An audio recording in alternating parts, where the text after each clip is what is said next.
Good morning and welcome to the Path to Awakening series with Venerable Khenpo Tenzin.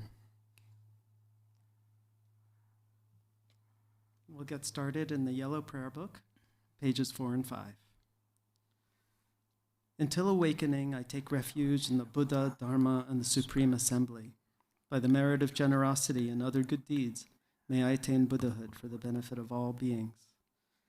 Until awakening, I take refuge in the Buddha, Dharma, and the Supreme Assembly. By the merit of generosity and other good deeds, may I attain Buddhahood for the benefit of all beings. Until awakening, I take refuge in the Buddha, Dharma, and the Supreme Assembly. By the merit of generosity and other good deeds, may I attain Buddhahood for the benefit of all beings. May all mother sentient beings, limitless as space, have happiness in the causes of happiness. May they be free from suffering and the causes of suffering. May they not be separated from the happiness that is free from sorrow. May they rest in equanimity, free from attachment and aversion. May all mother sentient beings, limitless as space, have happiness in the causes of happiness. May they be free from suffering and the causes of suffering. May they not be separated from the happiness that is free from sorrow. May they rest in equanimity, free from attachment and aversion. May all mother sentient beings, limitless as space, have happiness in the causes of happiness. May they be free from suffering and the causes of suffering. May they not be separated from the happiness that is free from sorrow. May they rest in equanimity, free from attachment and aversion. Tangwe doje jajere zonro jinjama dojo bonjom ba serje lombo dabra jebego jaje jabe jadongo jans dorjin janjen lo naro da mapamala chuje gambo ba pamore ba jawan rogong ba kajula mananje da janje nanandana zara tamje da Lama loba loye juzo so lanzo yonde nyamzang alawan dende donjende begele zoro drenjen zawa lama jeje kusong doje silan dada dage julan bede dage dimba da sunjin je don jajen pondro parasenje labdo so kange tenjende warnjong gaba me baje ba me bada me me bandro me bata de do me donje me dribanya je den ba do bosanje manan tamba de la janzar do dage lo chuzon ro sinje lab do zor chulam don ro sinje lab do zor lan drova se sinje lab do drova ye je sanja sinje lab do so tenje zabala ma je ko zon do je la da dage julam be Dage demba dan sunje je don jajin bondo bara sunje labdo zor.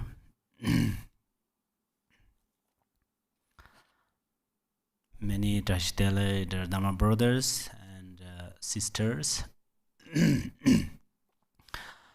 Today I'm going to teach the fruition of the path to awakening.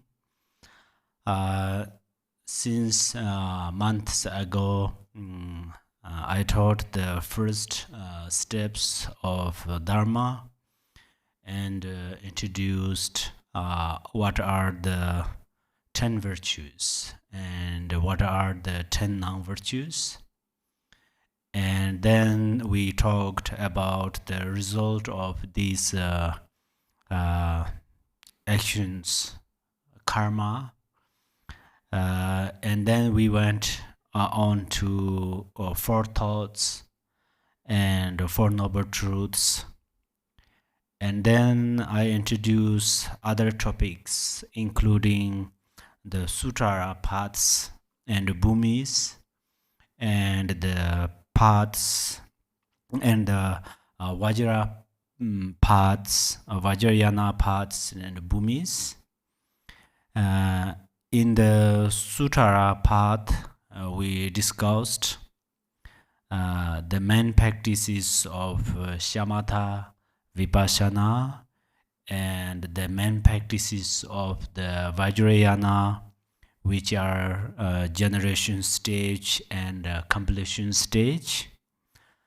The trunk of both the Sutrayana and Vajrayana trees is Bodhichitta, we discussed all of this.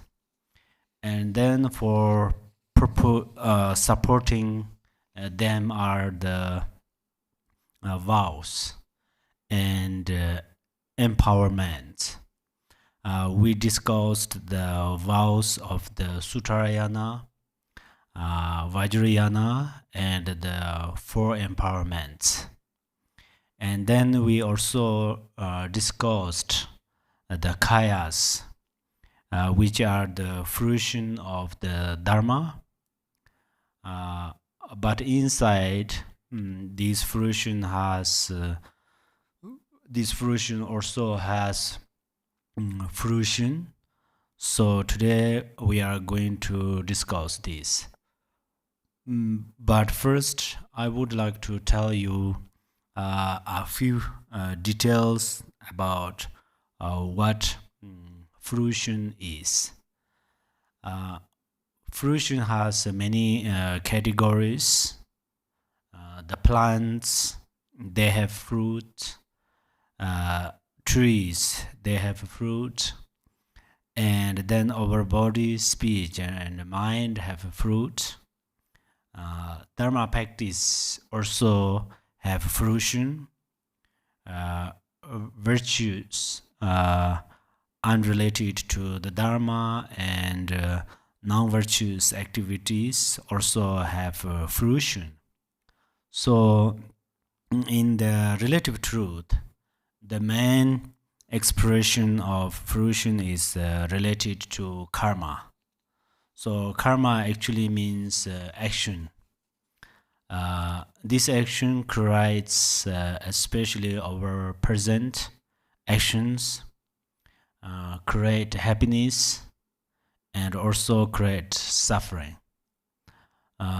If we create virtues, then the result is happiness, joy, and if we create non-virtue, then the result is suffering and unhappiness. If we talk separately about our three doors, for example, if we need a healthy body, then we must eat healthy food.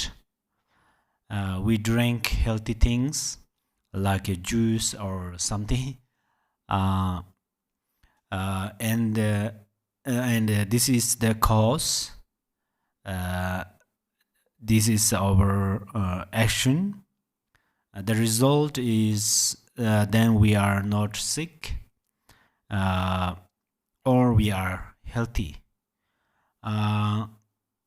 Then the opposite is, if we eat unhealthy food, then the result is sickness and so on. So cause and effect is there. And then speech. When we speak, normally we speak truly, and then people trust us because we speak truly. And also, you speak nicely, politely, and then people respond with a polite speech and nice speech. So this is how we create cause with our speech. And then the result is good words come back to us.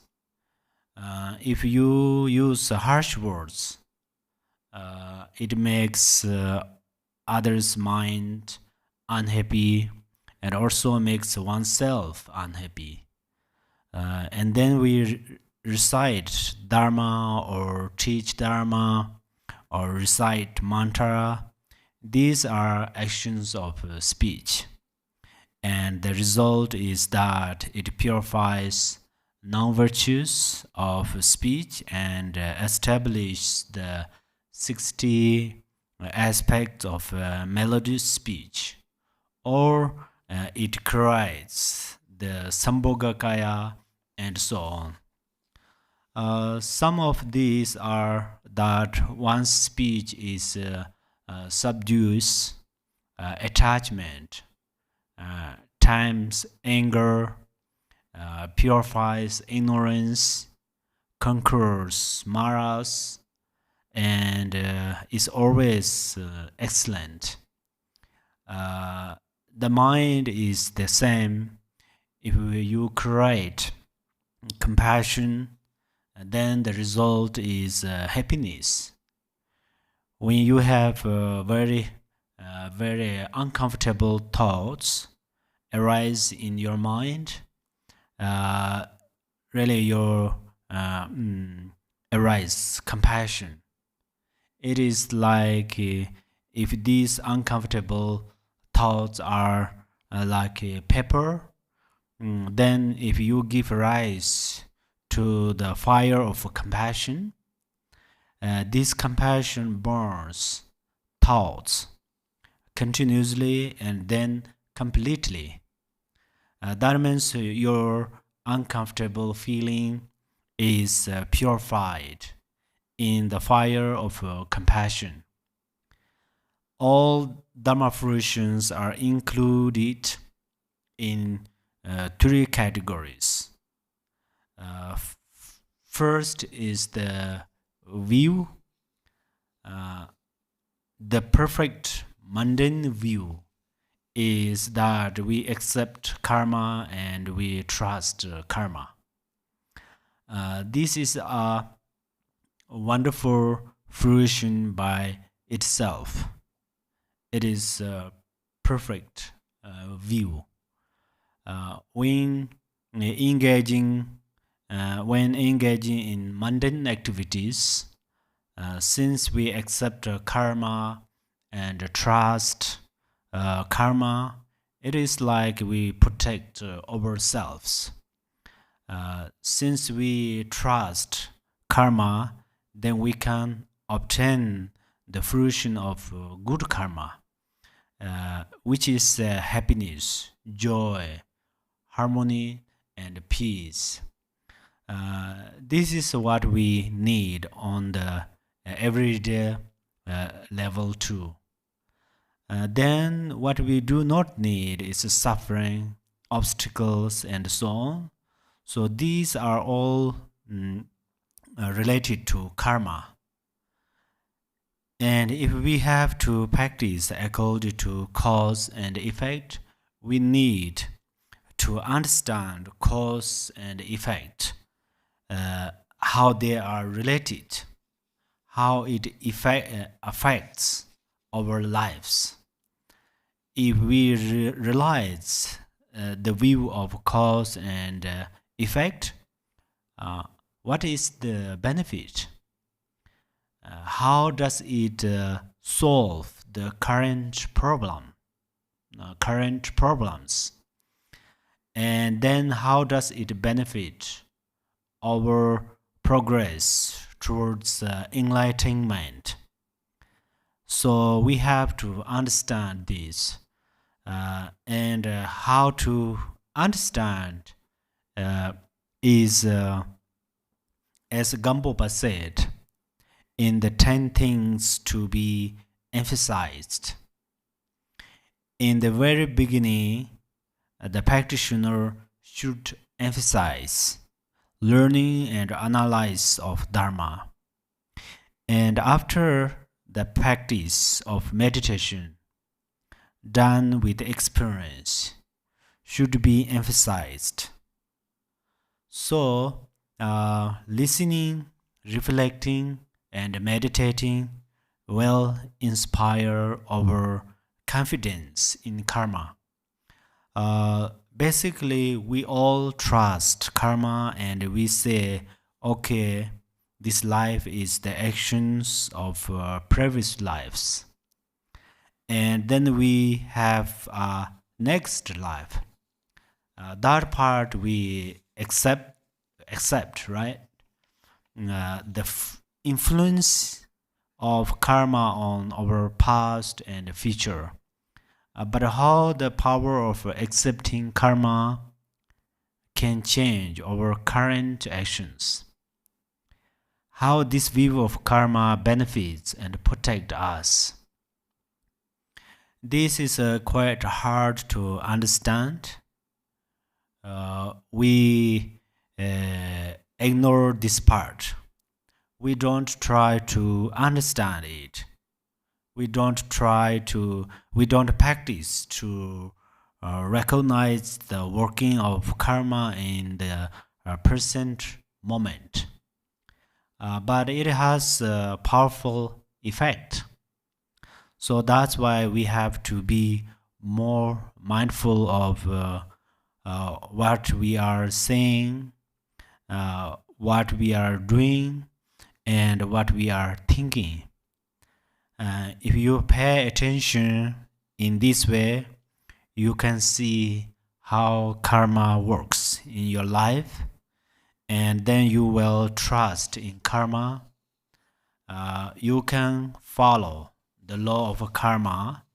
This is a great kindness to oneself.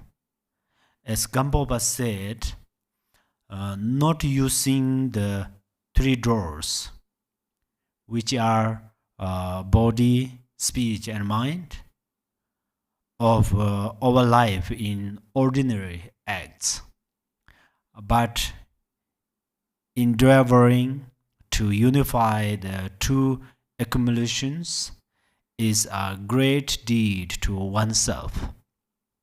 So that's why to trust in karma and the result of a practice is a very crucial.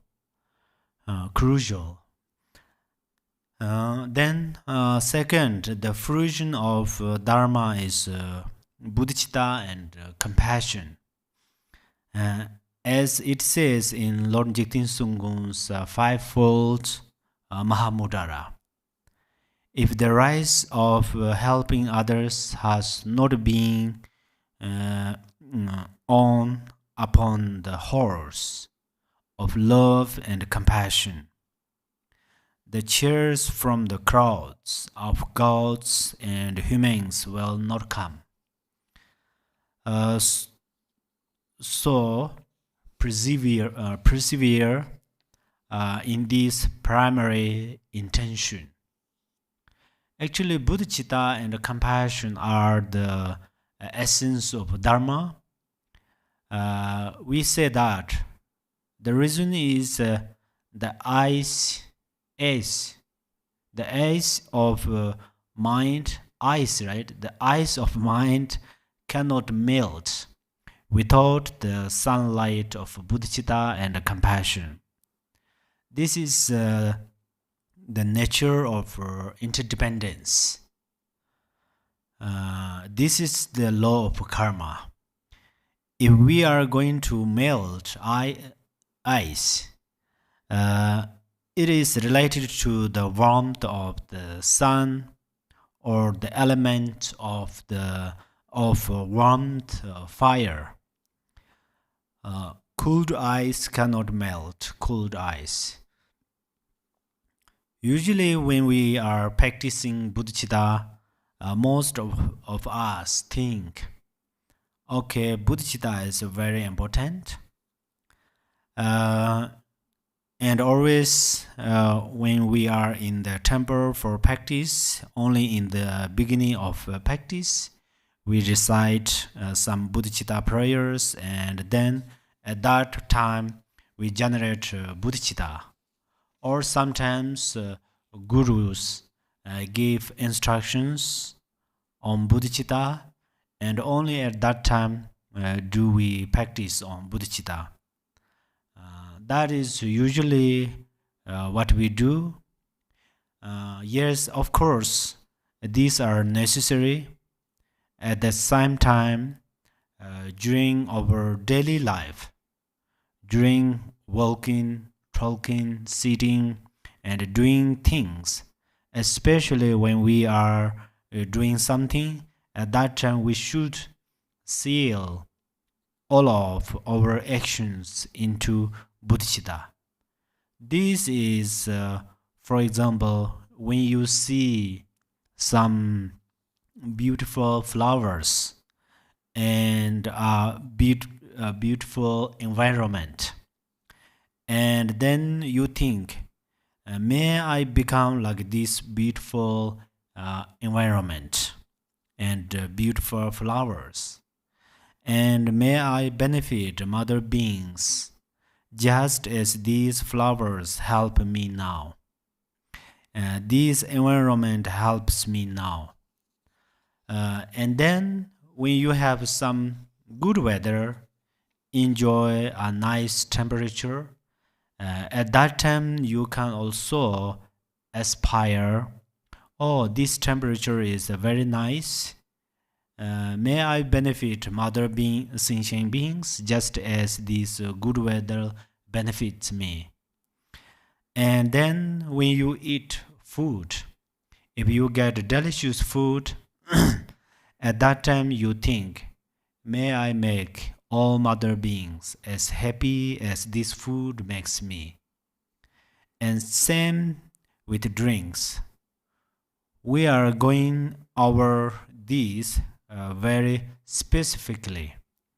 If we just go over it briefly and generally, sometimes it benefits, but sometimes it is why we cannot really change our character and motivations, because we don't emphasize on this.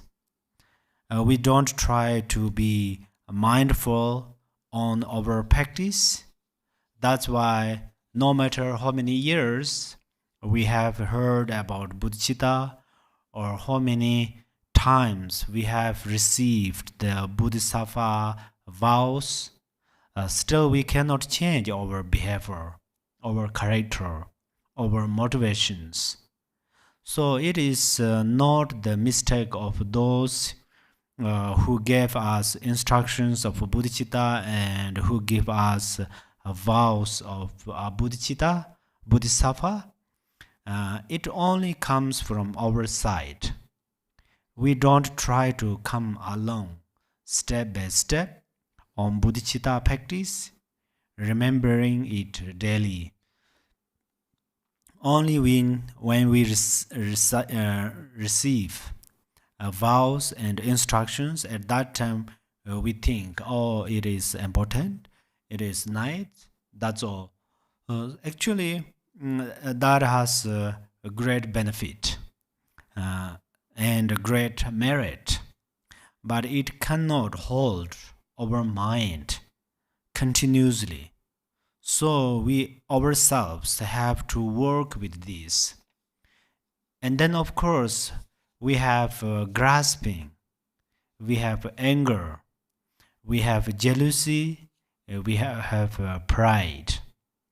We have all these afflictive emotions and cognitive obscurations.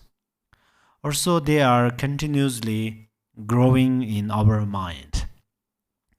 Just like lemon juice poured into a glass of carbonated water.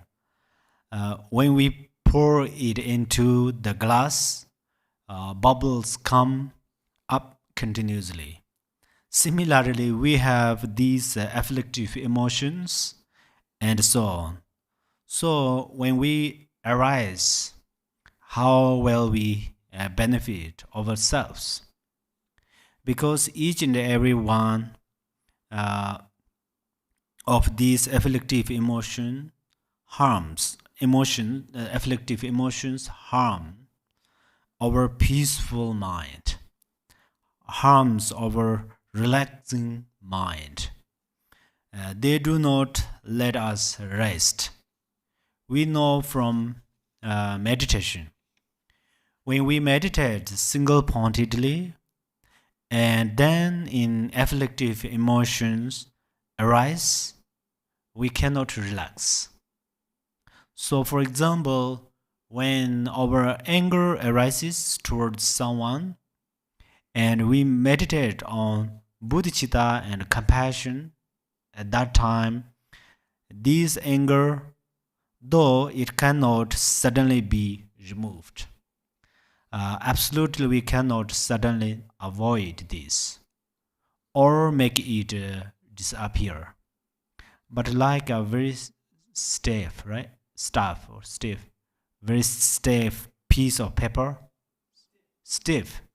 a very stiff piece of paper that has been put into water. It becomes very flexible. Through this way, when we meditate on bodhicitta, when we are angry, slowly it feels like a cool air comes in through our pores. Yes, pores. We have that feeling at that time. Because our mind is made more flexible. First, we are angry. At that time, we have a very strong mind, meaning a very solid and wrathful mind. And then suddenly we meditate on bodhicitta, and then this mind just relaxes, becomes soft. And this affects our body. So in the body, it seems we have a different feeling. Like when we are under the hot sun and a cool breeze comes, it creates a feeling in us. Just like that. It means that it really benefits when we are angry. So we have to practice step by step, knowingly, carefully following steps will lead to experience arise in our practice. And then when we have attachment or desire towards someone, then at that time, how does bodhicitta help? For example, if I have a desire or attachment towards someone, and in ordinary way, love someone. But then suddenly, if I think, oh, they are my parents, they are my Dharma siblings, this idea wakens my attachment. Thinking they are my sibling or parents is bodhicitta. If you have anxiety, for example, you are going to speak in front of a large number of people. If you think, oh, these are my parents or siblings, and then immediately you will feel more comfortable and your emotions will settle down. It seems like if you are scared ghost, right? So ghosts are also our Dharma friends. The ghosts are our parents. They are object of our compassion and bodhicitta. So whenever appears this ghost, then you arise bodhicitta.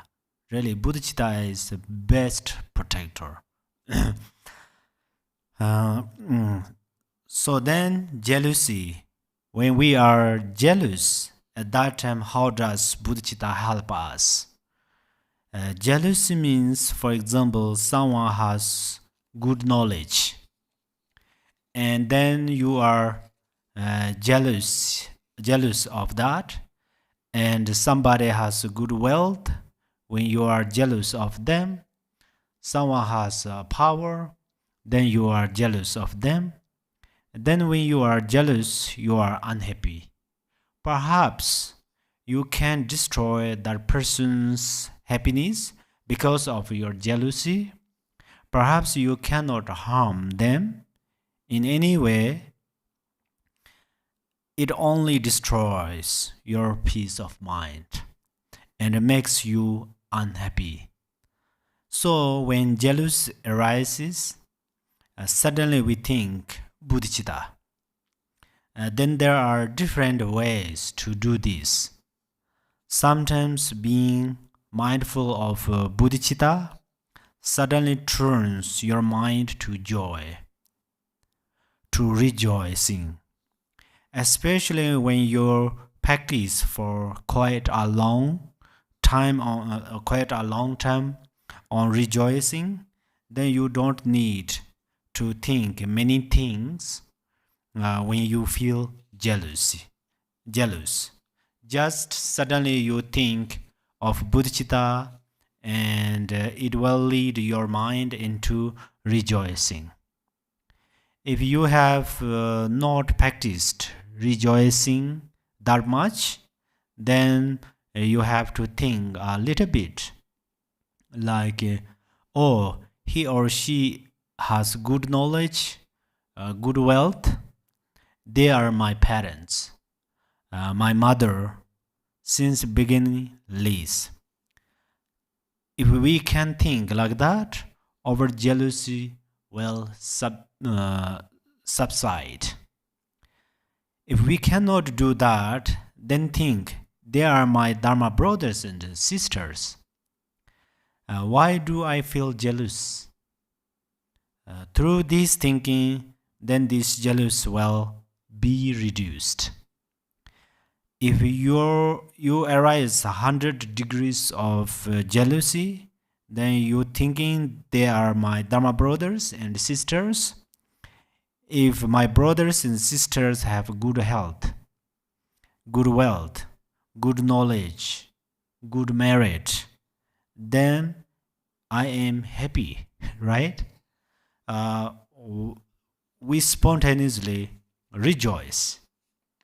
And then we have the same feeling for them as our siblings. Our Dharma brothers and sisters are our real brothers and sisters, because under enlightenment we are helping each other. Also, now we become Dharma brothers and sisters because since beginningless we created a wonderful karma to become Dharma brothers and sisters. That's where right now this result happens. So only our ignorance covered it. So through practice Dharma, then we acknowledge that. So then if we have this knowledge, we understand that, then we don't want to particularly learn about patience, for example. So so if they have any single good thing, we are happy. So this thinking grows, and then while first 100 degrees of jealousy arise, it goes down 90, 80, 70, 60, it goes down. When the degree of this jealousy goes down, then the power of rejoicing grows. This happens naturally. Then the other afflictive emotions are same. We have to think more and more about this. Take for example pride, self-pride. We gain some self-pride, for instance, thinking I have a very good thing or something like that. But then suddenly we can think, I have this, but this is for the benefit for mother sentient beings. That's why then the ice of mind starts to melt, and we can powerfully benefit others. We think, okay, I have a little or some good things, and first it will lead to some pride. but we turn it into the material for benefiting others. When we think of others, then this pride helps to project our bodhicitta strongly towards others. So we are going to test ourselves with each and every emotion. We cannot test ourselves with each and every thought. But when it comes to emotions, we can do it. There are thousands of afflictive emotions, but they are all included in 6 afflictive emotions, which are included in 3 afflictive emotions. The base of all of these is ignorance. It's quite hard to know if we have ignorance or not, but we are clearly able to understand, do we have grasping or not? If we have grasping, that means we have ignorance. So how to overcome the grasping through the practice of bodhicitta? Whenever we think with strong emotion, egoistic mind arise, then at least we just think of others. We don't use different adjectives. Others are good, others are bad, others are something. We don't explain. Just think of others. It's like egoistic mind and bodhicitta are like the front and back of the same hand. Or it is like a mirror. So when you show yourself in front of this mirror, then your afflictive reflection appears there. Not behind things of it. Then I is important. This feeling of I grows more. But if you turn the face of that mirror towards others, the reflection of others arises there, and at that time I suddenly disappears from the surface of the mirror. So if bodhicitta cannot suddenly completely purify this egoistic mind, it will at least help us to forget it. Sometimes I think it is like a wedding camera. Wedding, right? Wedding, married. Wedding camera. I just made up the words, but I really have thought this. That's why I'm sharing this. People get married, and at that time there are some cameras. At that time they take pictures of a very good thing. Their face shows smiles. They are dressed very well, and their actions are very nice. And behind them, the decorations, everything is beautiful.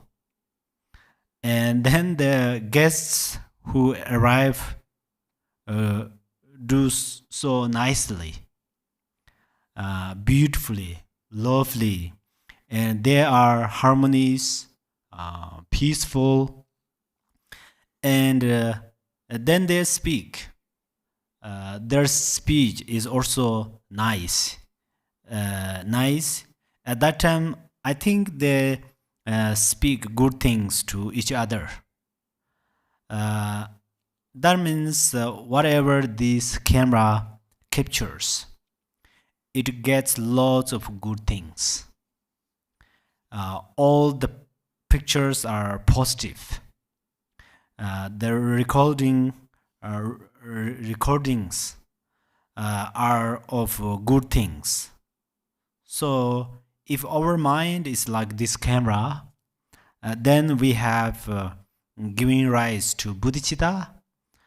When we are aroused, bodhicitta in our mind, what we see, what we hear, what we feel, that we think. What we feel, what we think, all of it is positive, good things. So that's why we observe, or what we bring in our mind is lots of good things. So that's why it is spontaneously benefits. It makes a healthy mind. A camera can also be like an ordinary mind without bodhicitta. If we have a camera, sometimes we may take pictures of unpleasant things, and then whoever sees it is unhappy. That's why there is a big difference in the psychology or the way of our mind. Our thinking without bodhicitta. So we reflect on bodhicitta, then we feel, oh, bodhicitta is really the essence of Dharma. Dharma means actually peaceful, genuine happiness. So bodhicitta really benefits us at each and every step. When we have a strong bodhicitta, even if people do some negative emotions or engage in negative speech and so on, we can suddenly turn them into the fuel for our positive emotions. Because of the power of our mind. This is also like when we put on a filter. When we take a picture, and whether the object is colorful or not, we make nice colors. And then the picture is a very nice picture. We can keep it. It is the same with bodhicitta. If we have bodhicitta, the power of bodhicitta is like a filter that turns others' negative emotion actions or others' negative actions into positive experience.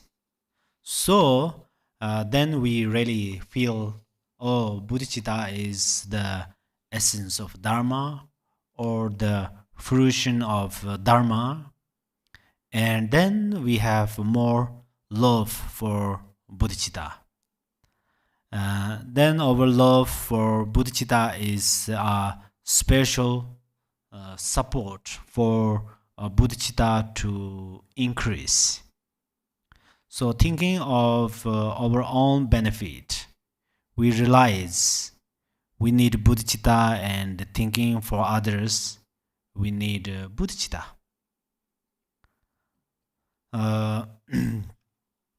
Now summarize. If we summarize Buddhism's view, the view is interdependence, and the action is non-violence.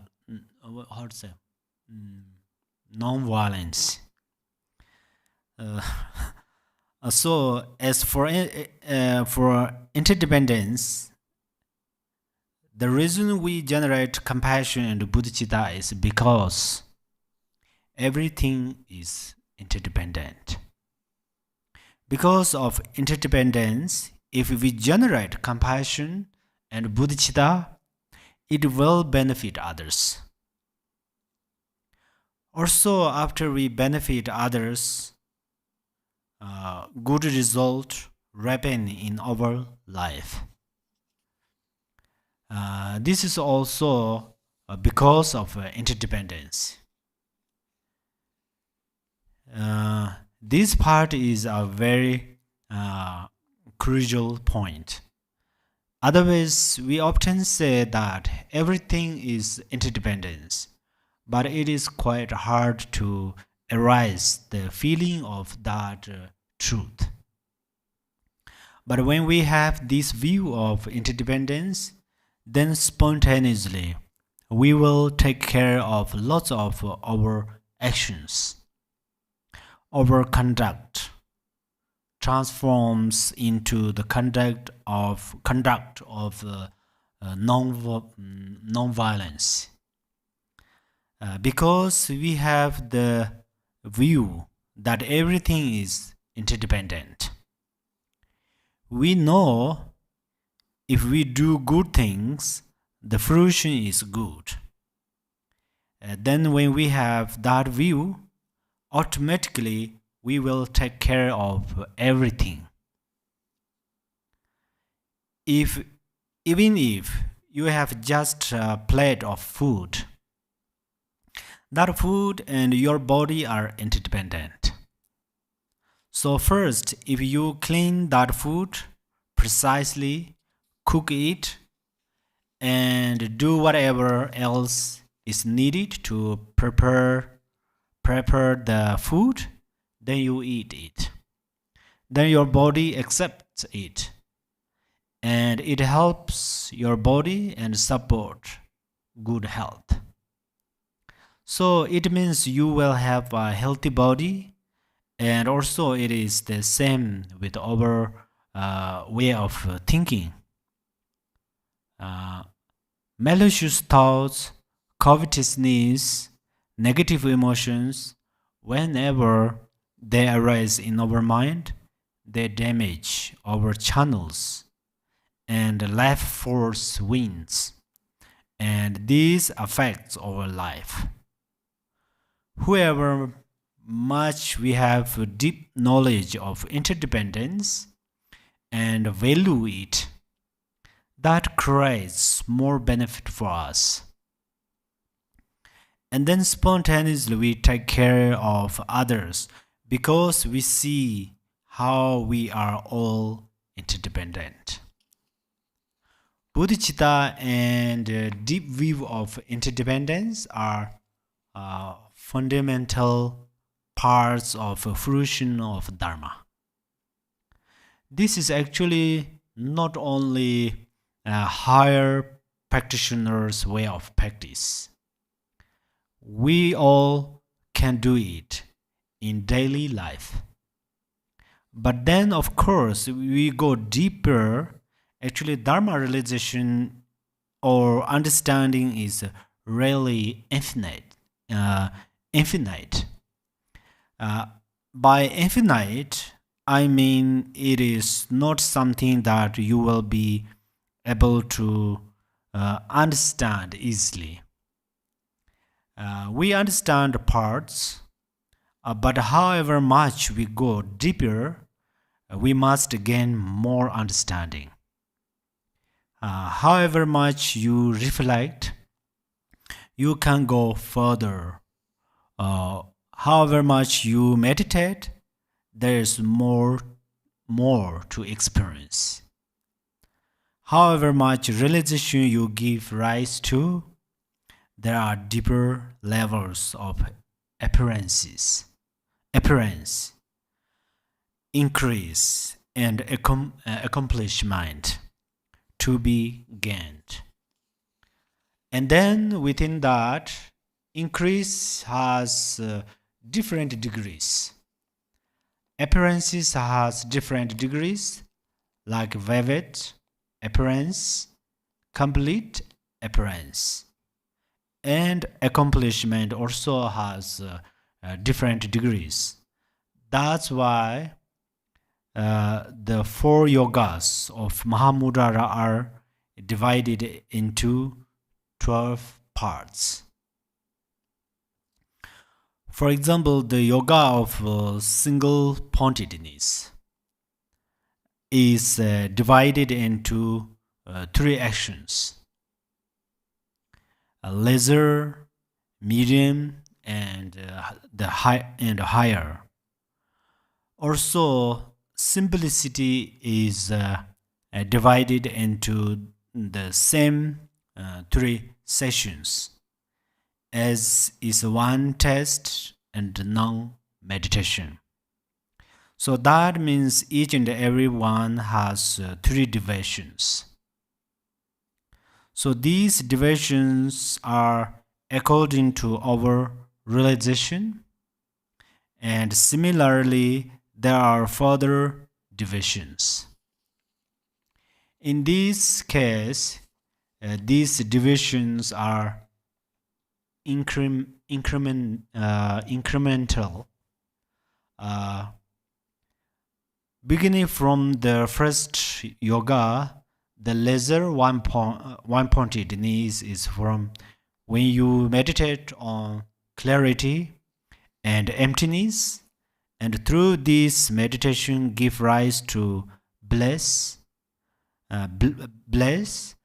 but you cannot maintain this samadhi stably until when this samadhi becomes the path, and you can maintain it whenever you meditate.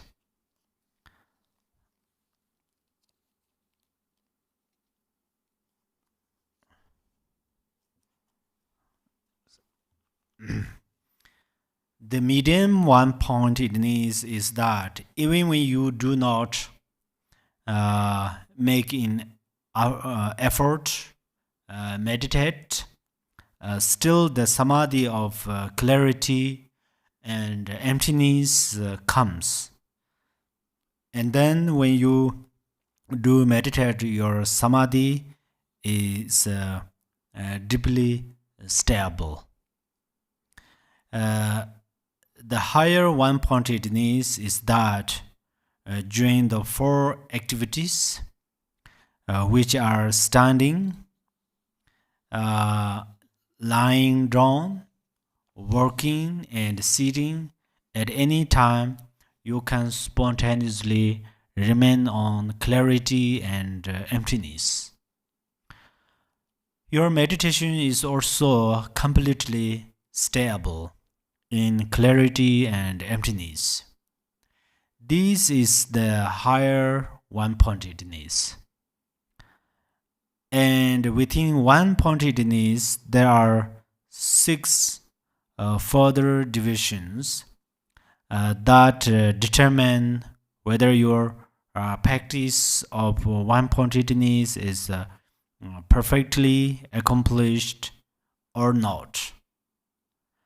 First 2 of these are you have confidence in the experience of bliss in realizing emptiness and clarity or not. The third and fourth are whether you can remain in this experience with complete confidence or not. The fifth and sixth are whether you can maintain your samadhi day and night or not. There are some additional points.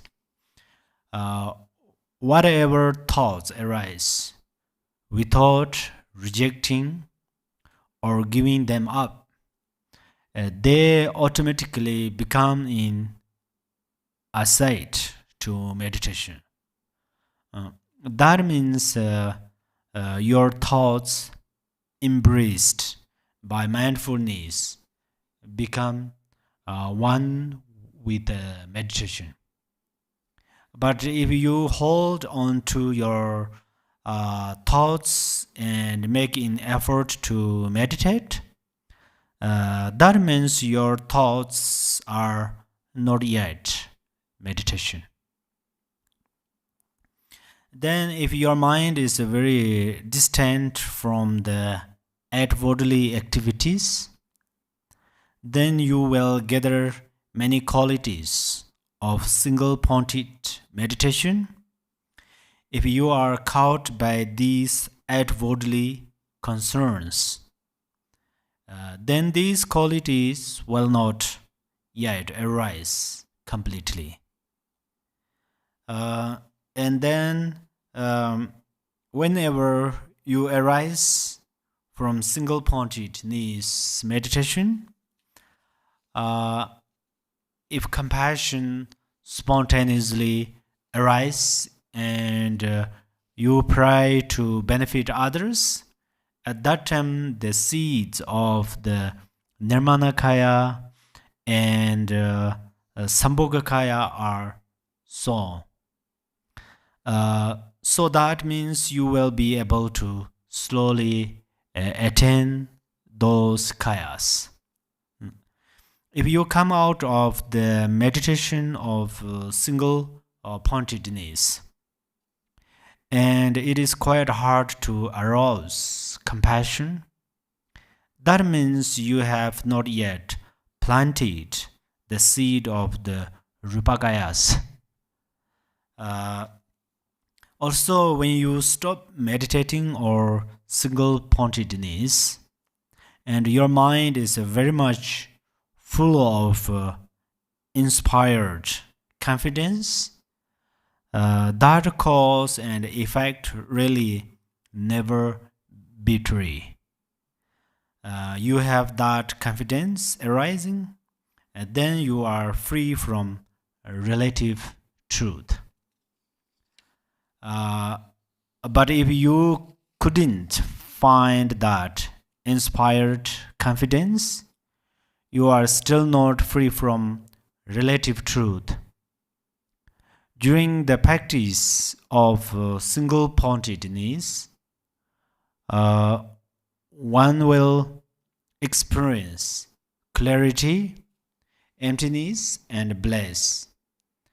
And there are different dreams.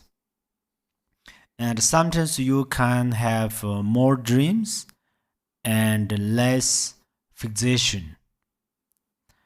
You will have this experience. At that time, if you don't fixate on them and you realized indivisibility of the experience of clarity. Experience of bliss and experience of emptiness, then you realize that thoughts are clarity and empty, and appearances are emptiness, and you decide they are also your mind, and your mind is beyond birth and death. At that time, you can accomplish the practice of single-pointedness. The second of the four yogas is freedom from elaboration or simplicity. It also has three divisions, which are lesser, medium, and greater. The lesser simplicity is when you realize the essence of mind is simplicity, and it is beyond birth and death. You realize its essence is emptiness, but still you have not completely purified the fixation on the experience of emptiness. This is lesser simplicity. But when through your practice you purify fixation on the experience of emptiness, of self and appearances, but you still have a little imprint of hope and doubt, and you are a little uncertain of your realization. This is the medium simplicity.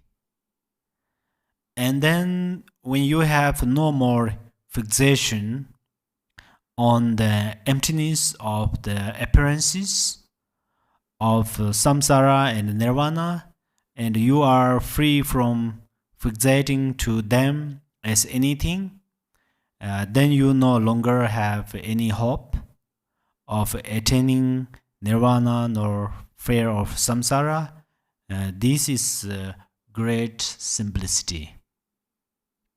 And then whether or not you have reached simplicity perfectly is determined by whether when you realize the essence of mind, you are completely liberated from fixation on it as simplicity. But it's still in your mind, there is a shadow of the identification of emptiness. That means you have not yet seen the essence of simplicity, because you still believe it to be truly existent. Then one test also has the divisions of lesser, medium, and greater. When all thoughts and appearances are one test in the essence of Mahamudra, and you realize this, but you have a little clinging to this. This is the lesser one test. The medium one test is when you purify the clinging to the multiplicity, having one test. This means the duality of appearances as outer and the mind as inner dissolves. Indivisibly, the mind remains unwavering and vivid. The great one test is when you realize the multiplicity has one test, and one test appears as a multiplicity. And you realize that everything is equal in essence.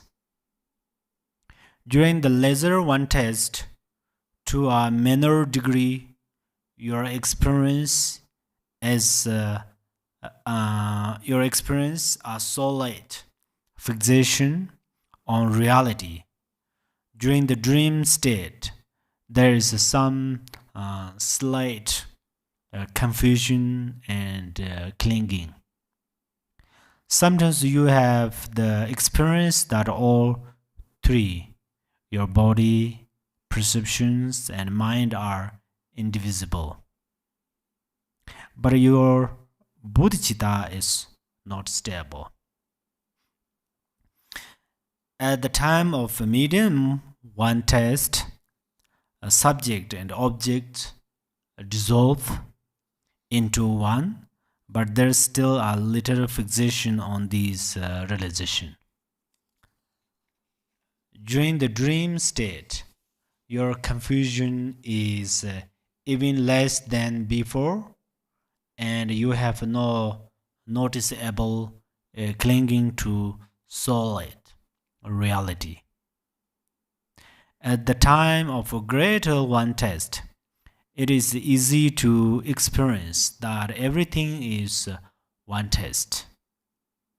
But it's quite hard to experience that one test is a multiplicity. But practitioners who have reached this level can do it. Realizing one test as a multiplicity means in simple terms, that practitioners are extremely careful about karma. The realization of non-duality becomes consistent throughout the day and night, and it is free from clinging to the many unobstructed expressions of the original state as being real. And then non-meditation also has three divisions, which are lesser, medium, and greater. So in lesser non-meditation, you can't particularly maintain mindfulness, and you don't particularly stay in meditation. All appearances are experienced as a meditation state automatically, but only sometimes you have a slight grasping to them as being illusory. Then in the medium non-meditation, you are free from slight clinging to appearances as illusory, and you effortlessly remain in non-meditation day and night. But you still have a subtle thread of consciousness. This is experienced as a natural awareness. Then in greater non-meditation, the subtle thread of consciousness transforms into wisdom, and everything is in a state of original wakefulness. And then here are some distinctions that determine whether or not perfection in non-meditation has been reached. When you have gained the realization of non-meditation, but you still have to take steps to become familiar with it and steps to experience it, you have not yet realized non-meditation. But if you don't need to take these steps, that means you have realized it. If you have purified subtle dualism so that all phenomena are exhausted in the state of dharmata and everything is display of wisdom, this means you have completely realized non-meditation. The qualities have arising if your body appears as the wisdom rupakaya of the rainbow body, and your mind as the luminous dharmakaya.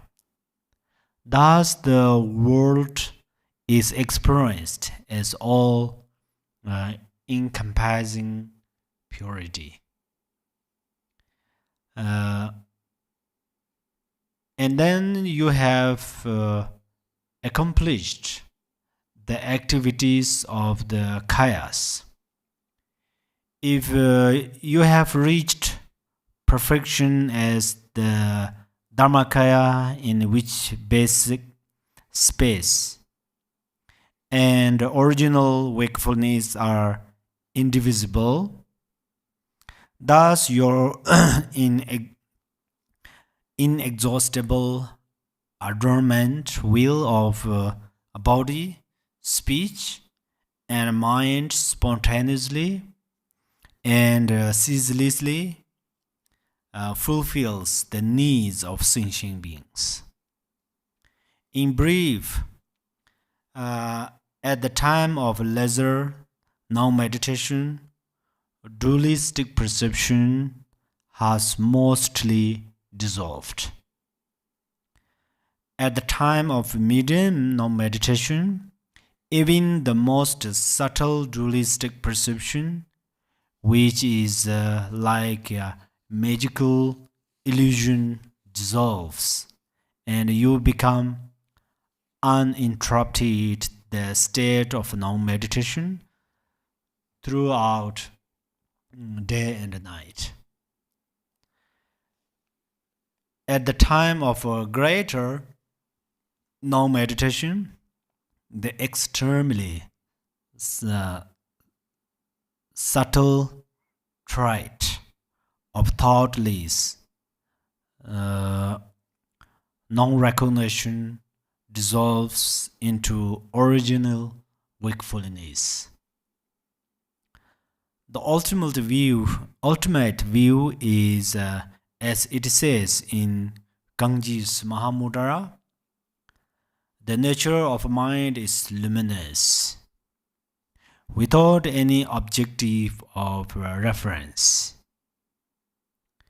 without a path to tread. You enter the path of Buddhas. When you habituate non-meditation, you will attain unsurprised awakening. Transcending dualistic perceptions of subject and object is like the king of views. Remaining without distraction is the king of meditation. Making no deliberate effort is the king of conduct. Having neither hope nor fear is to realize fruition. So we label this ultimate view, Dharmakaya, and ultimate truth, and the perfect view, the highest view, and we always think that we have to obtain it from a higher object or something.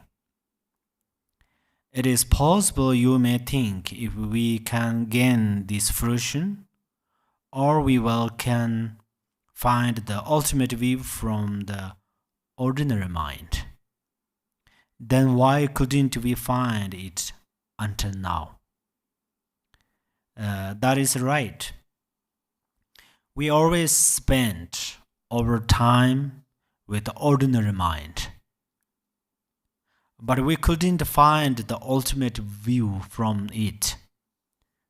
We couldn't gain this fruition that way because we don't know how to spend time with this ordinary mind. That's why we are deluded. So how we gain this final fruition or ultimate view from the ordinary mind is as Milarepa says in his song of Mahamudra. When I am meditating in Mahamudra, I rest in the essence of the nature effortlessly. I am at ease, the undistractedly and loosely. I rest in emptiness vividly. I rest in bliss free from fixation. I rest tranquilly in non-conceptuality. So, we haven't found this method until now. That's why we couldn't find the ultimate view from within the ordinary mind. But then this ultimate view is beyond being either separate from ordinary mind or being itself ordinary mind.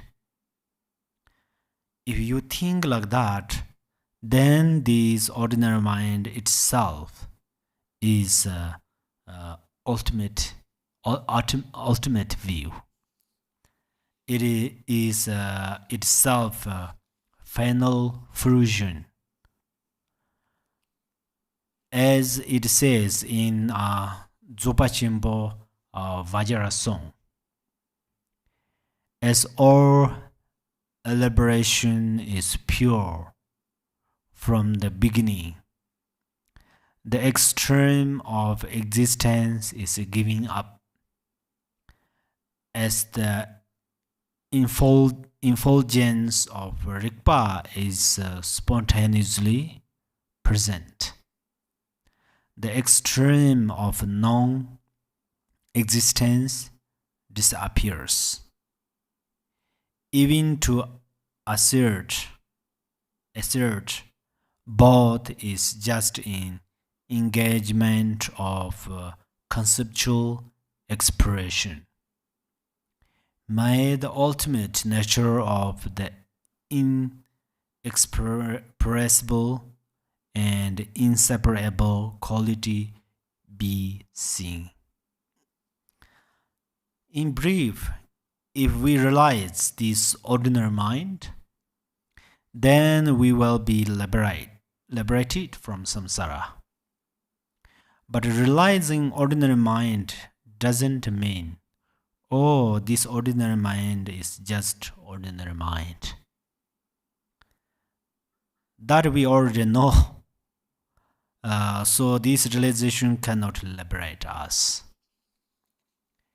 And also, if we follow this ordinary mind, then we are deluded. So this following action cannot liberate us from samsara.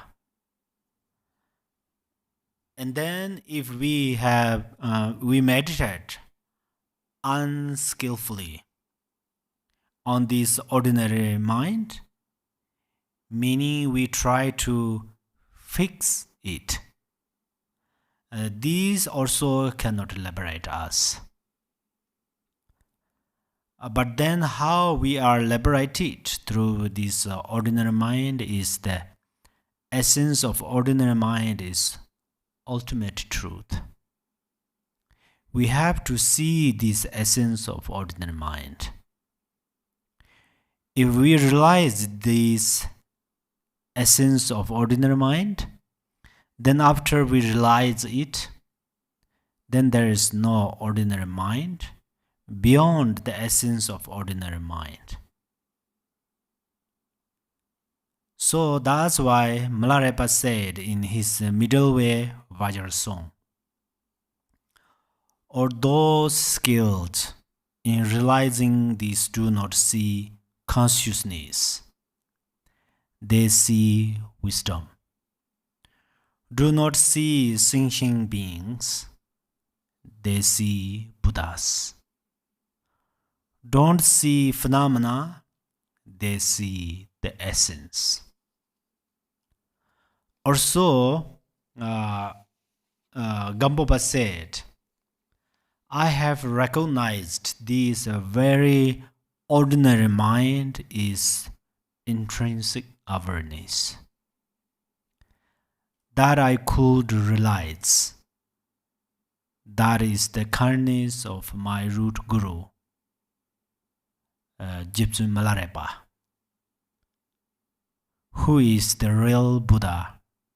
He said that whenever we realize the essence of this ordinary mind, up until then we say that Buddha is in our mind. We have Buddha nature. We have the essence of Buddha. And also whatever we have divided Buddhahood into 3 kayas, 4 kayas, and then Buddha's 32 major and 80 minor marks. and 60 aspects of melodious speech, and 5 wisdoms, 10 powers. All of these qualities are in the essence of this ordinary mind. So when we ask the gurus to introduce us to our own mind, they only introduce our ordinary mind. Then we have to meditate, practice, to realize this ordinary mind through different methods. So, to realize the essence of ordinary mind, we have 3 vehicles. Through the practices of the 3 vehicles, we purify the afflictive emotions and cognitive obscurations, and we accumulate merit and we meditate. Outwardly we follow the 3 jewels, and inwardly we practice the channels, winds and drops, and in the secret path we practice arising 3 kayas. And then in the path of suchness, we try to recognize bliss, emptiness, and lucidity. In any case, the main purpose of all of these practices is to realize the essence of ordinary mind. We listen, reflect, meditate. All of these is for the fruition that we will reach the essence of ordinary mind. It's quite hard to realize the essence of ordinary mind suddenly. That's why we have many methods to realize it, like shamatha and vipassana, and generation and completion stage practices, and so on. So finally, we will be liberated completely and entirely when we realize the essence of our ordinary mind. But we will not be able to realize it accidentally. We have to practice. So we practice with our breath, for example, during our shamatha meditation. We focus on breath. We can count around 7, and then 10, and then 20, and then 50, and then 100. Still, our thoughts interrupt our breath. This breath and our ordinary mind is a very, same action. So if we training or we meditate through this breath, we meditate on there, it helps us to become our mind stability, and then our mind more relax, and then we focus on our ordinary mind. Then we can focus on there clearly. So ordinary mind is non-stop. It continuously working. It works continuously. So first we have to know this ordinary mind. First we make friend with this ordinary mind. Friend means we utilize it, the object of our meditation. And then the 4 yogas, these are also we practice with the ordinary mind. And then through this way we will the non-meditation progress. When our non-meditation will progress, and then that means our realization increase. What is our realization? We have to realize the essence of our ordinary mind. So this ordinary mind is very, very important. Perhaps you heard that one master, Mahasiddha, who said that he said that I meditated for a long time. He is of course Mahasiddha, so and then finally he went to the Guru and he asked the essence of the mind and something, and then whose Guru introduced him, and then he said, oh, actually I already meditate on there and I already know it, but I don't know I know it. So the kindness of Guru, now I realize it. So now I am liberated. I liberate it. He said that. So same like that, this ordinary mind, if we don't know this ordinary mind, at that time this ordinary mind is samsara. Because all the sufferings are related to this ordinary mind, right? All the thoughts arise from there.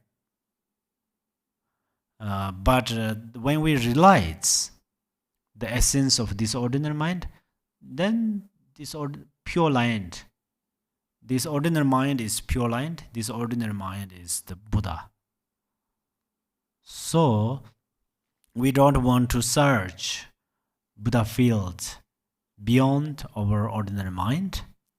We don't want to search Buddha beyond this ordinary mind. So we only emphasize with this ordinary mind. We practice with this ordinary mind. This is a very, how to say, anyhow we will attain Buddhahood through the practice this ordinary mind.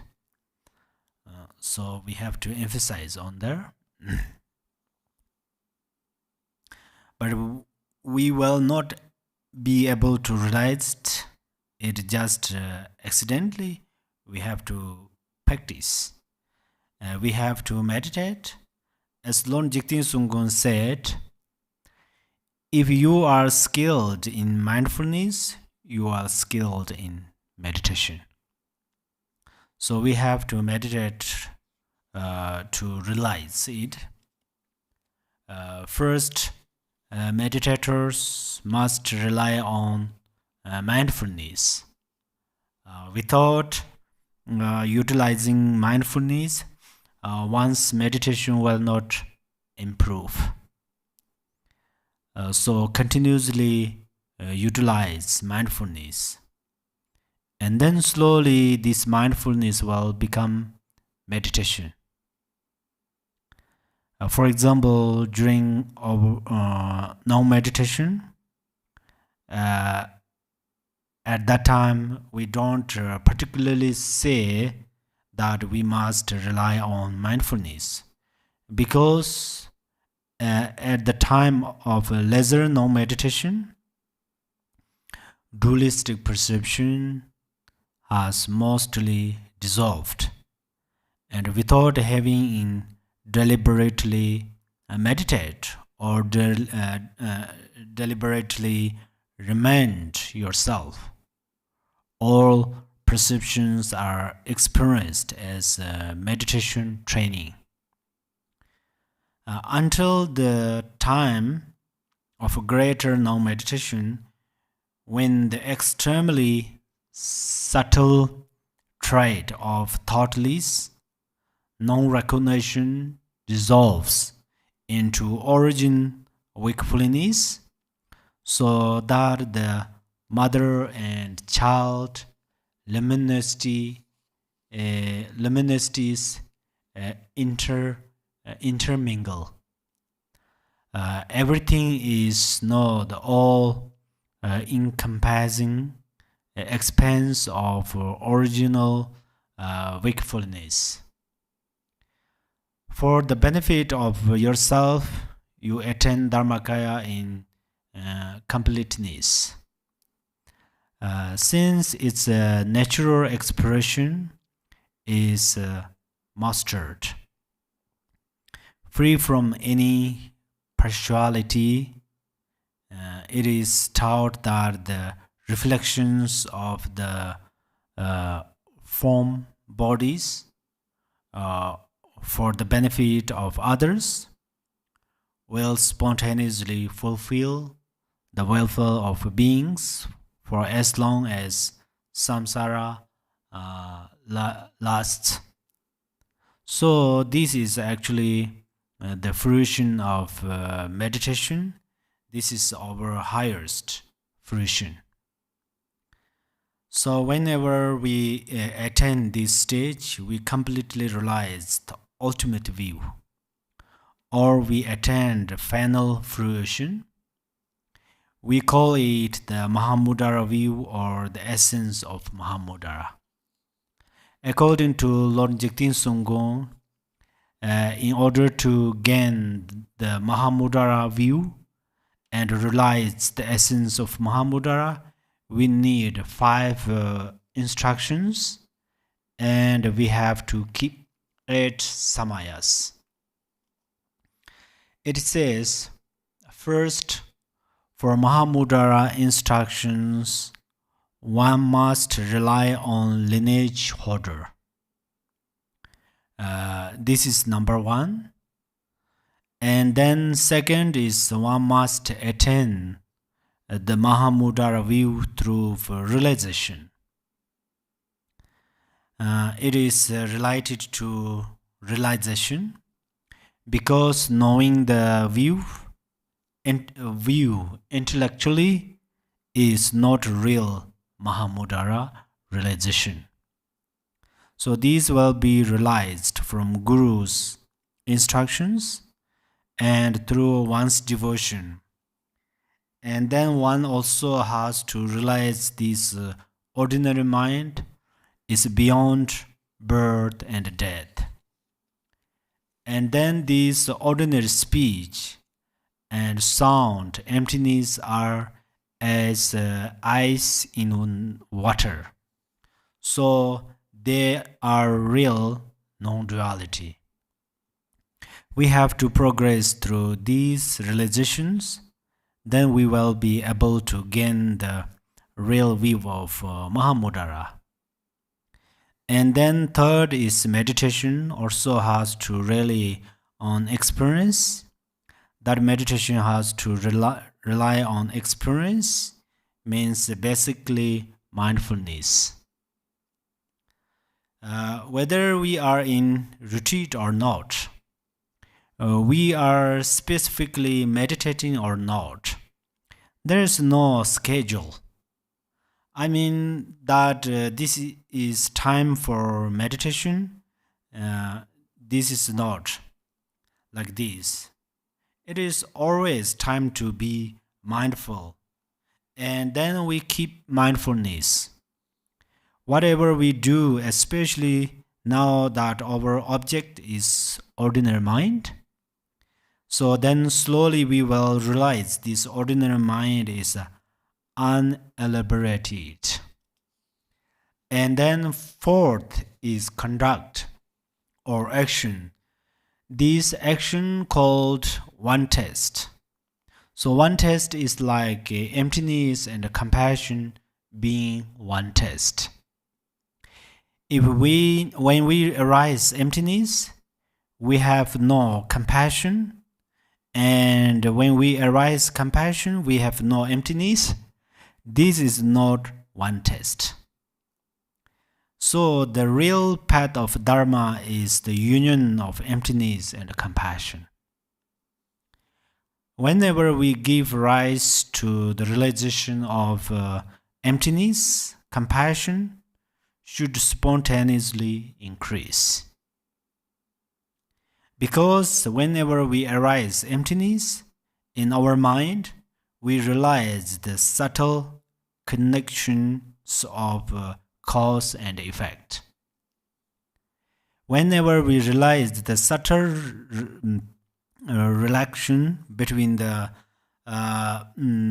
cause and effect, then we see mother sentient beings are suffering because of delusion.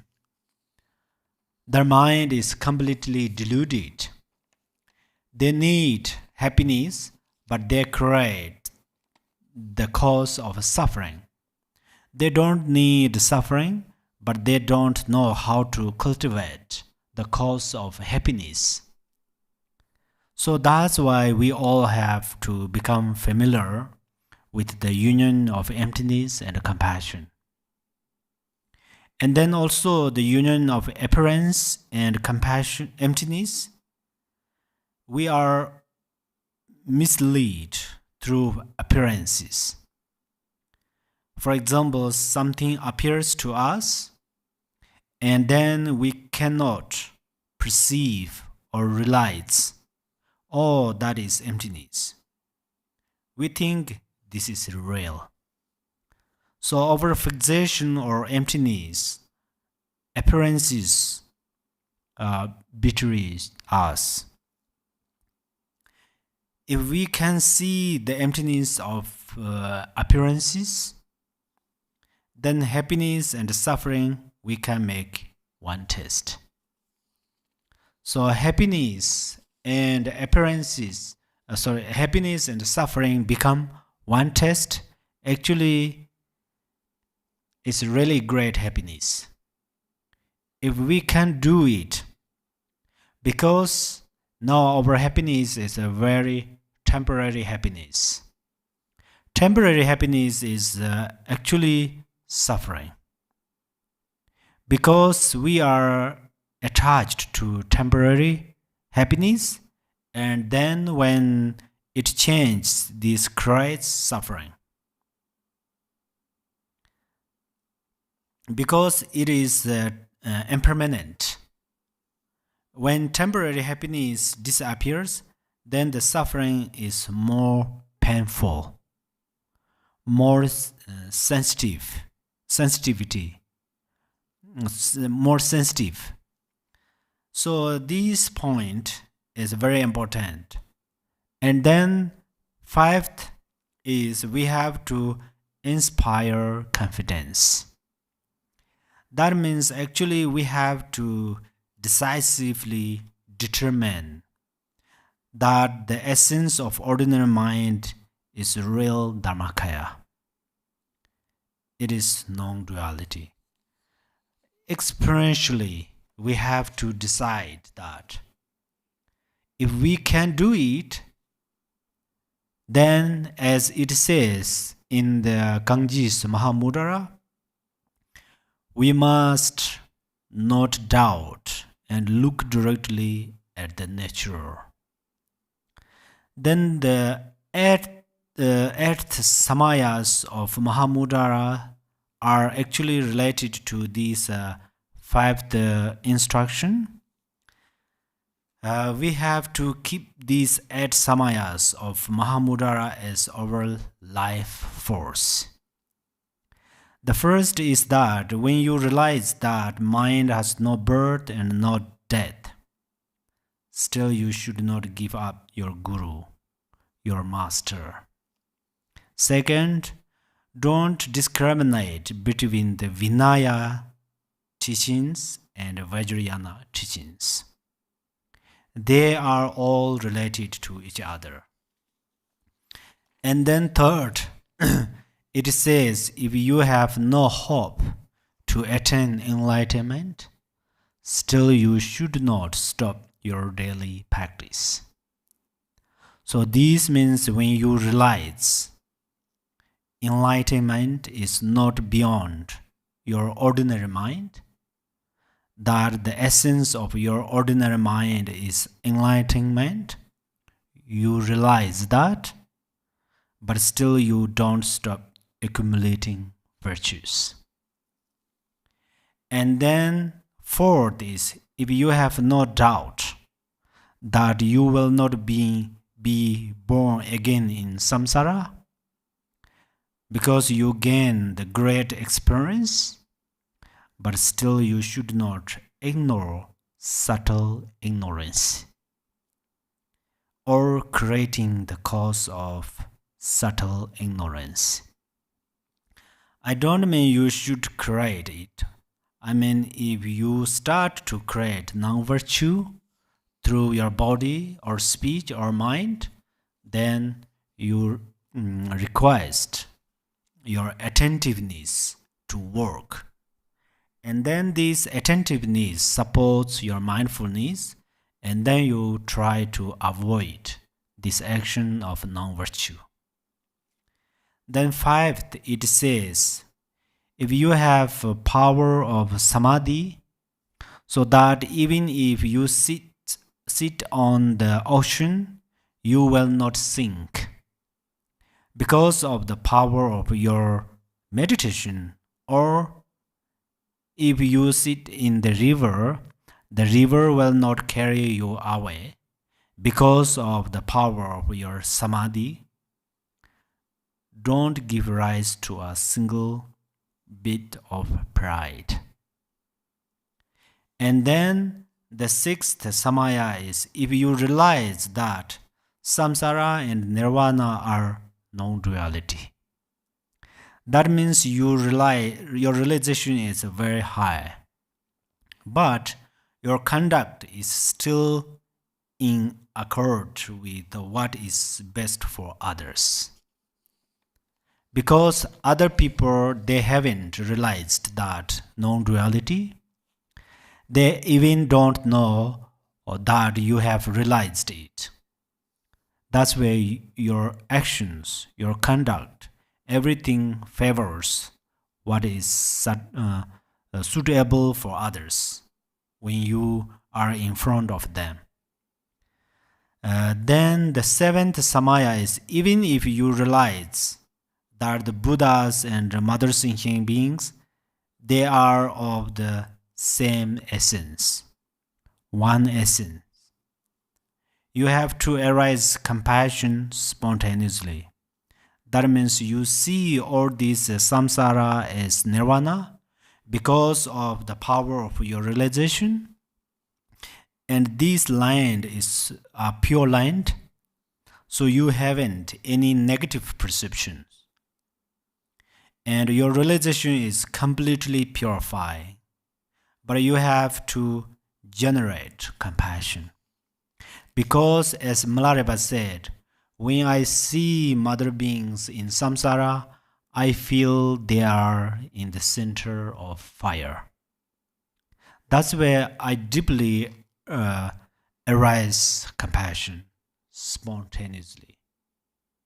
So we have to keep this samaya. And then the samaya is knowing no difference between meditation and post-meditation. Which means whether you rest in meditation or post-meditation, either way you are in meditation because you have realized the view of Mahamudra or the ultimate view. So your realizations are powerful, your experiences are wonderful, but still you have to seek out a solitary circumstance. So here you have to find a solitary circumstance. This does not always mean you have to stay in a very solitary place. Of course, if your body is too much entangled in non-virtue because of some circumstance, and then you try to depart from that and search some solitary holy place. That is good, but basically your speech and mind need to be solitude. So how you do this with speech is whenever you speak about ordinary things, especially about attachment and aversion.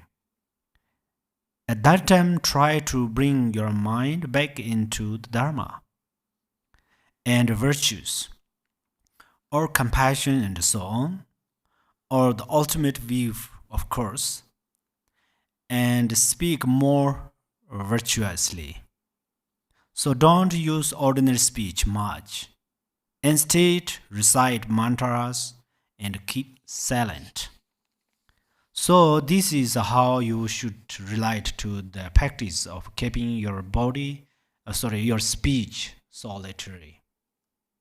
And then your mind, I already mentioned, it should not be too much distracted. Then also you should keep mindfulness and bring in the peaceful mind and meditation mind and so on. Rest in peaceful mind and meditative mind at all times. In brief, the essence of practice for the benefit of others is Bodhichitta, and the essence of helping to liberate others from suffering is compassion. The essence of conduct is non-violence. The essence of meditation is mindfulness, and the essence of Mahamudra view is realizing the essence of ordinary mind nakedly.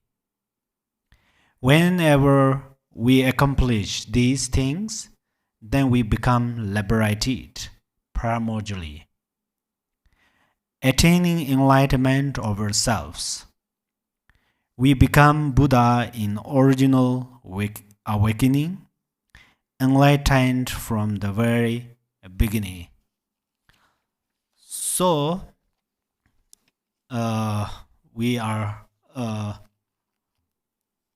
going to realize ordinary mind, and we keep our Bodhichitta and make a great benefit for other sentient beings. And then now can we recite the King of Aspiration for dedicate all of our virtues for benefit of all other sentient beings.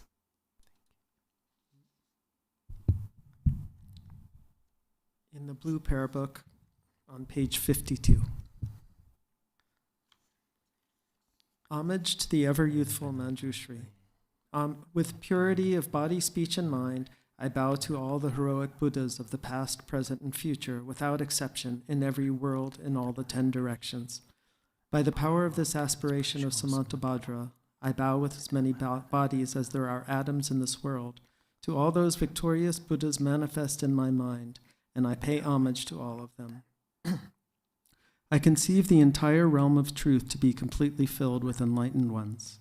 On each atom, I imagine there to be as many Buddhas as atoms in the world, each Buddha surrounded by many bodhisattvas. I honor all these blissful lords, praising their perfections with all the sounds of various melodies, an ocean of endless praise. I offer to those heroic Buddhas the finest flowers, garlands, music, and ointments, excellent canopies, choice lamps, and the best incense. I offer as well to those victorious ones the finest array of all excellent things, the finest robes and fragrances, and heaps of sweet-smelling powders as high as Mount Meru. By the power of the faith in the deeds, my faith in the deeds of Samantabhadra, I prostrate and present vast and unequaled offerings to each of the victorious Buddhas. I confess every type of wrong that I have done in thought, word, or deed while influenced by desire, anger, and ignorance. I rejoice in the meritorious deeds of all the Buddhas, as well as those performed by the Bodhisattvas, Pratyeka Buddhas, Arhats, those who are in the path of training, those who need no more training, and by all sentient beings in the 10 directions. I entreat the enlightened protectors who have attained the detachment of Buddhahood and illuminate the worlds of the 10 directions to turn the peerless wheel of Dharma. With folded hands, I beseech those who intend to manifest the final nirvana to remain for as many eons as there are atoms in the worlds. in all the worlds for the benefit and happiness of all living beings. May whatever small amount of virtue I may have gained from prostrating, offering, confessing, rejoicing, and beseeching be dedicated to attainment of perfect enlightenment.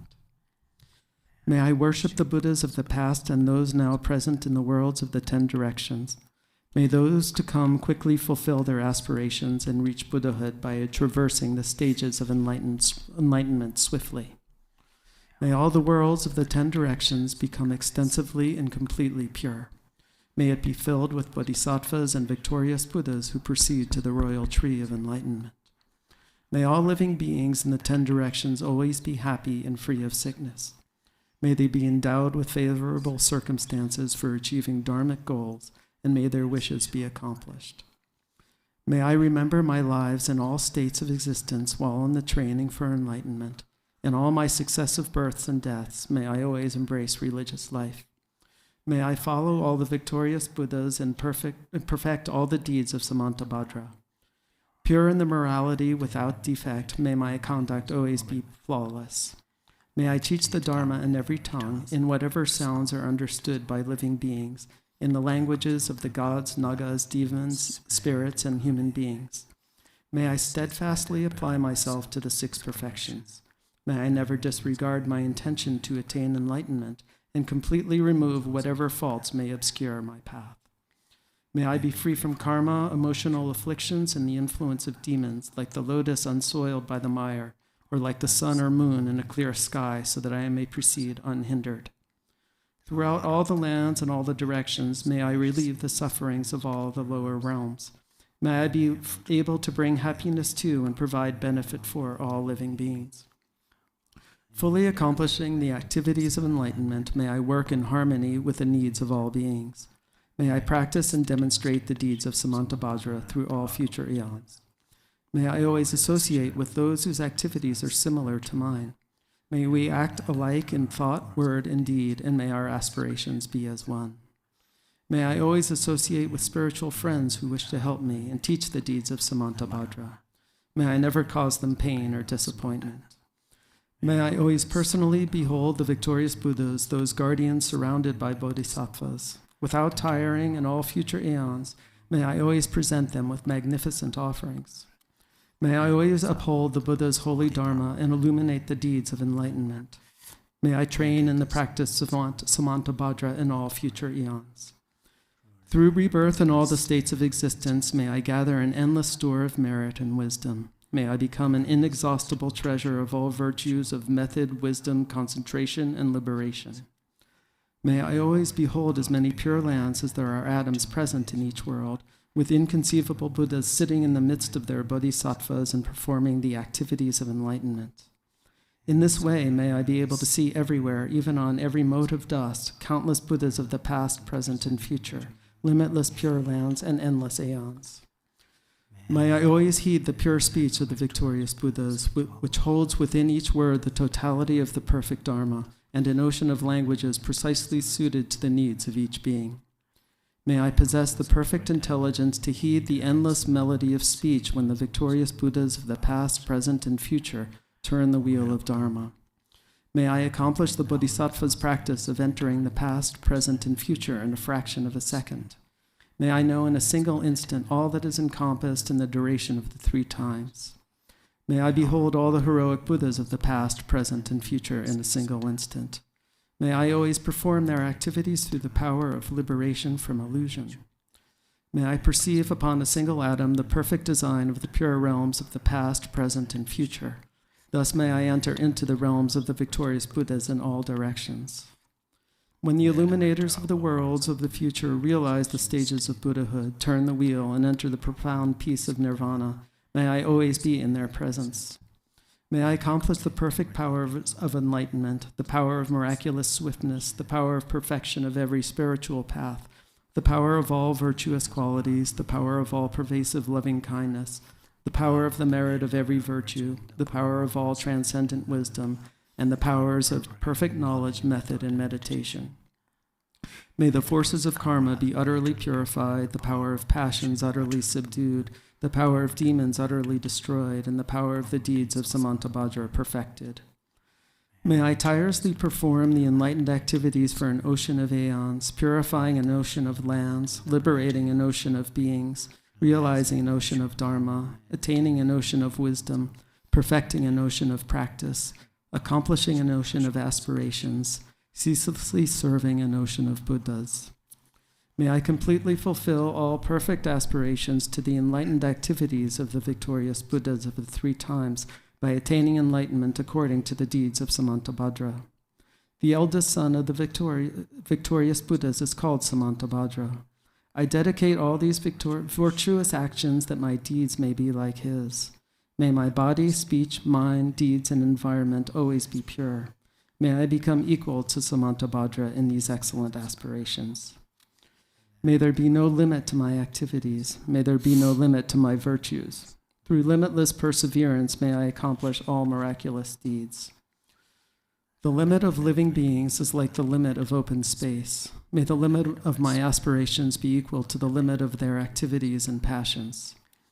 Whoever offers to the victorious Buddhas all the perfect joys of gods and men and the infinite realms of the 10 directions adorned with jewels, for as many eons as there are atoms in these realms shall gain great merit. But whoever hears this greatest dedication prayer and is inspired by faith to intensely desire supreme enlightenment shall gain ever higher and holier merit. Whoever recites the aspiration of Samantabhadra will never again endure hellish rebirth, will abandon all evil friends, and will soon behold Amitabha, the Buddha of boundless light. They will gain all benefits, live in happiness, attain precious human rebirth, and soon become like Samantabhadra himself. Even those who in ignorance committed the 5 unredeemable sins will soon be completely purified by reciting this aspiration of Samantabhadra. They will achieve perfect wisdom, a radiant countenance, beautiful form, auspicious physical marks, and a noble birth.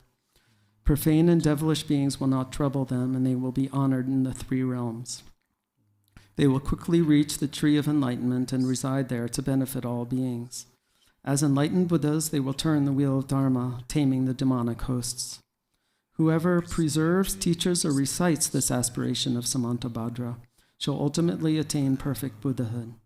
May none despair of complete enlightenment.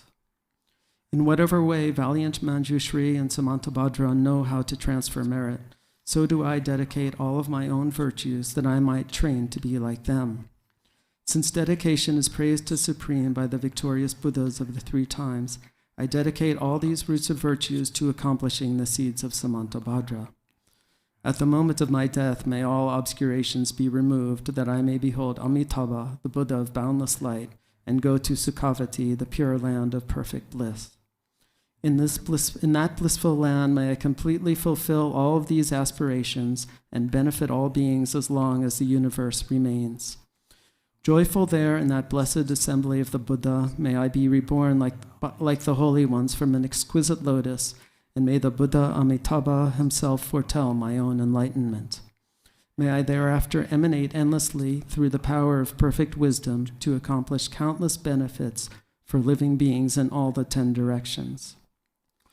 Through whatever small virtues I have gathered by reciting this aspiration of Samantabhadra, may all the virtuous aspirations of living beings be accomplished in a single moment. Through the boundless merit gained by dedicating these aspirations of Samantabhadra, may the countless beings drowning in the torment of suffering reach the stage of Amitabha. May this greatest of dedication prayers benefit countless living beings. May reciting this ornament of Samantabhadra release all beings from the suffering of the lower realms. Thank you very much.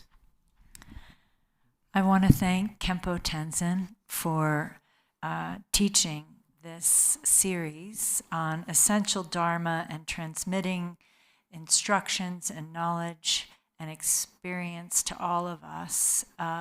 We're really very grateful for all the effort that you've put in for so many months and all the preparation that you've done for every single class and all the question and answer sessions that you so generously participated and led.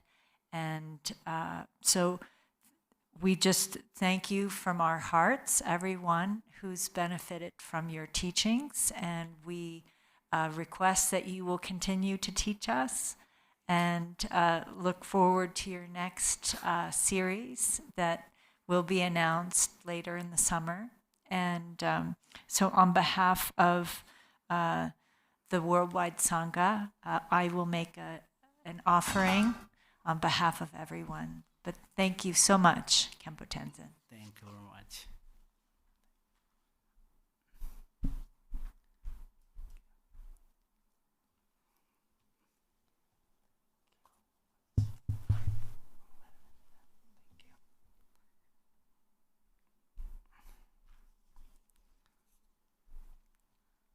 Everyone, I know you'll miss being able to attend this class. However, please tune in on when we're not having events and we're doing our Sunday practice. Khenpo Tenzin will resume giving a Dharma talk and leading a meditation. And please check our website for our event calendar schedule. Things are listed there, so it's easier to follow, and please tune in for our upcoming Molam practice together with His Eminence Garchen Rinpoche and Khenpo Tenzin and all the Garchen Institute Lamas. All right, thank you. Take care, everyone.